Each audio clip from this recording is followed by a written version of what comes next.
Today we've been out and about looking at how day one of the lockdown went. I brought you my own experience from this dawn. Take a look at another one. Shut stores, empty streets and deafening silence.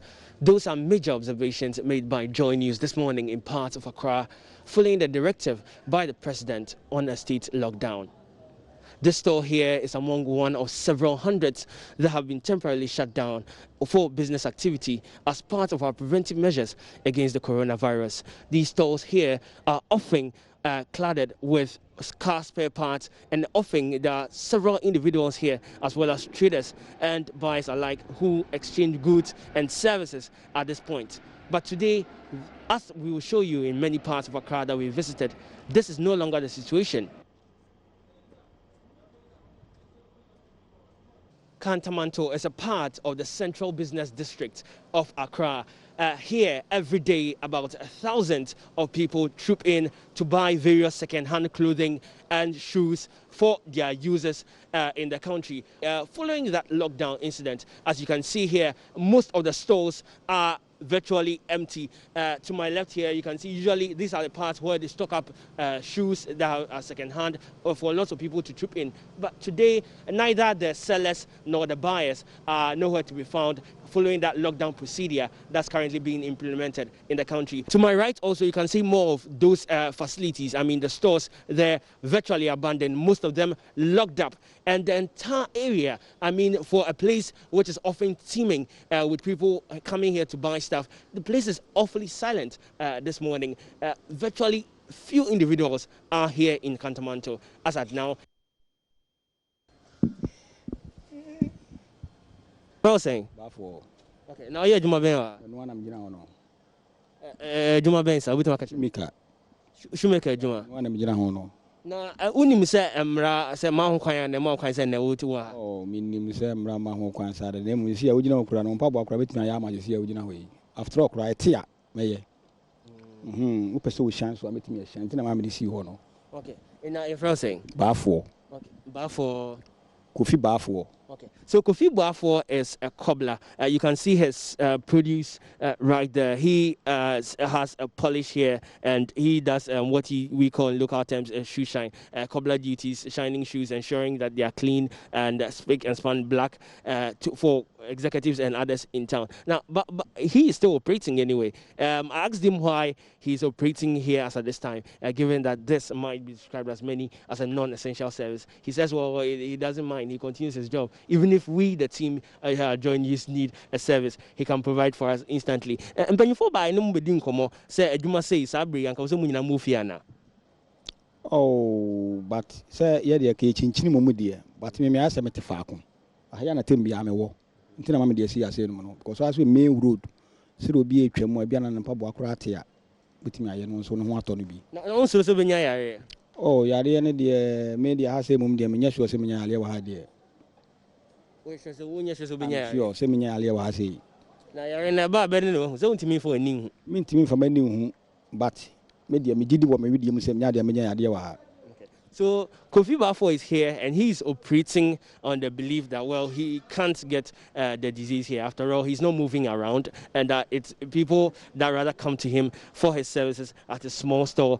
As I've told you earlier, it has shoe polish arranged on top of each other, stacked on top of each other. He also said that one thing, his service is essential because as people are moving about, the few that are moving about town, but almost they might have a wear and tear or so in their shoes. And when they do so, they need someone to operate on that. And that's the reason why he is here, to service the public. But tell us about your name and what you're doing here today.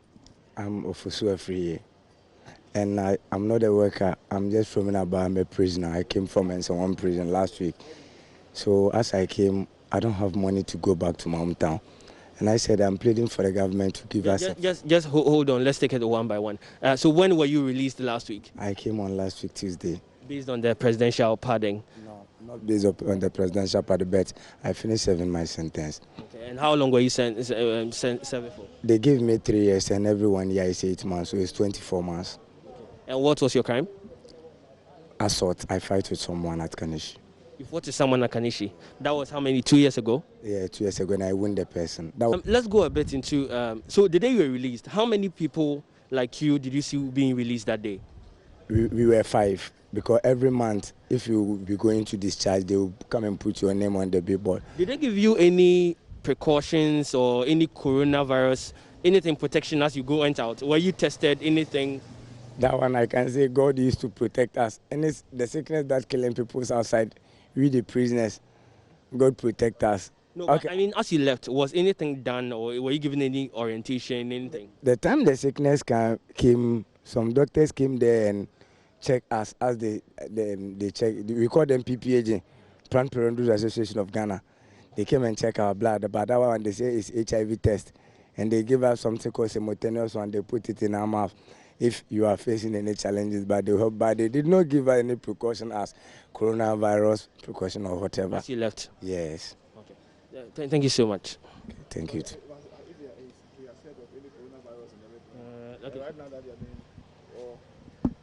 Yeah, okay, no, let's take that. Let's be very necessary. So, but as you came out on Tuesday, since then, what have you heard about coronavirus? They say that coronavirus is something that is dangerous more than HIV and whatever. So we have to protect ourselves and make ourselves clean. You should wash your hand with water and not the water that is clean at one place, the flowing one. And cover your nose. And if you are coughing too, you have to. So I can see that coronavirus is a dangerous virus that we have all supposed to listen to the doctor and the physician's advice. And since today is the lockdown, what are you doing? I mean, lockdown, everyone's supposed to be indoors. You don't have a home yet. So I say I'm stranded. I want to go to my hometown.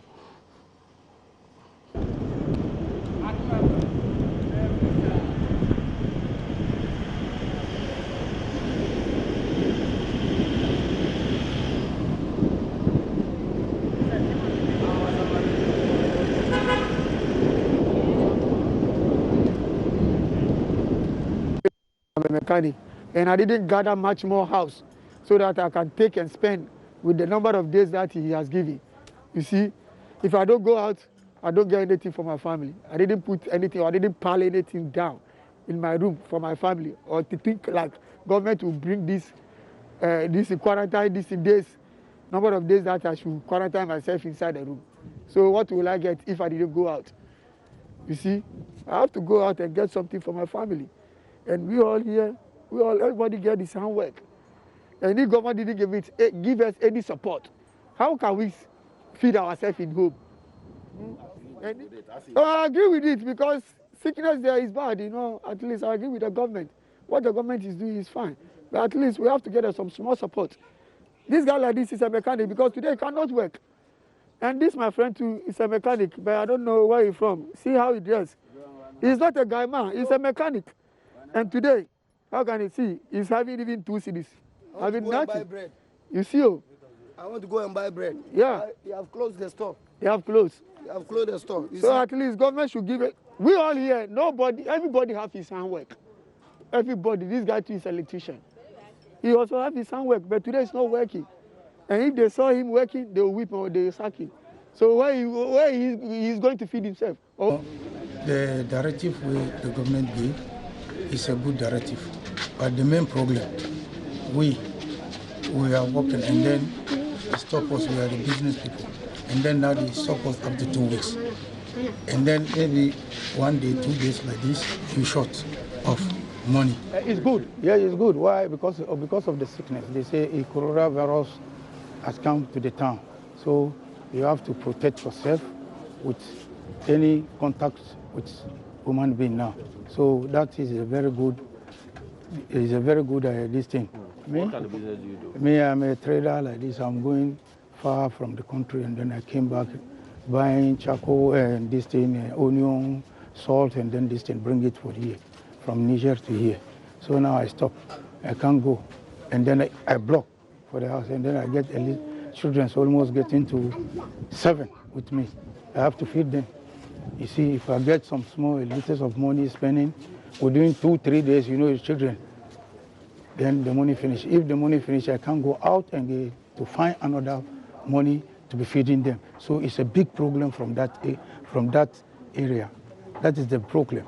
You see, you stay house, no problem. If the government can be possible to, you know, consider us and then help us with more food and then government with what and little of money, and then you see the people can be staying and then, you know, they can't get any problem from that.